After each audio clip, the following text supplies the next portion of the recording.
Mihira, your ankle sprain is a mild inversion injury. The RICE method, rest, ice, compression, elevation, is crucial. Avoid weight bearing initially. Apply ice for 15 to 20 minutes every 2 to 3 hours. Use an elastic bandage for compression, but not too tight. Elevate your foot above heart level.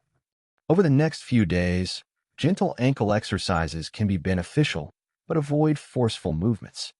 So I should rest it, ice it, wrap it, and keep it up. Can I put any weight on it?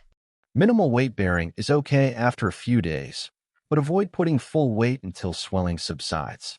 Remember, ice reduces inflammation, compression controls swelling, and elevation prevents fluid buildup. Mihira, if the pain worsens, swelling increases significantly, or you notice discoloration beyond the ankle, contact me immediately.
Mihira, it's completely understandable to feel overwhelmed when trying to manage this on your own, which is why reaching out for support is such a powerful and positive step. A wonderful place to start is right here at the university. Our counseling service is completely confidential and designed specifically for students navigating feelings just like yours. The counselors are trained professionals who can offer a safe space to talk and develop strategies. Additionally, the broader student support services can provide practical help, perhaps with academic planning or finding social groups, which can alleviate some of the underlying pressures. Remember, you don't have to tell everyone, but consider sharing a little of how you feel with a trusted friend or family member. Even one supportive person can make a tremendous difference in helping you feel less alone. Alongside this support, incorporating small moments of calm into your day can gently help your mood. This isn't about adding more pressure, but finding simple pauses. You might try a short mindfulness exercise using an app, which can help anchor your thoughts in the present moment when they start to race. Even spending just 10 minutes sitting quietly in a park or green space can be a form of meditation, allowing you to breathe deeply and reset. These techniques are small acts of self-care that can slowly build your resilience and bring a greater sense of peace.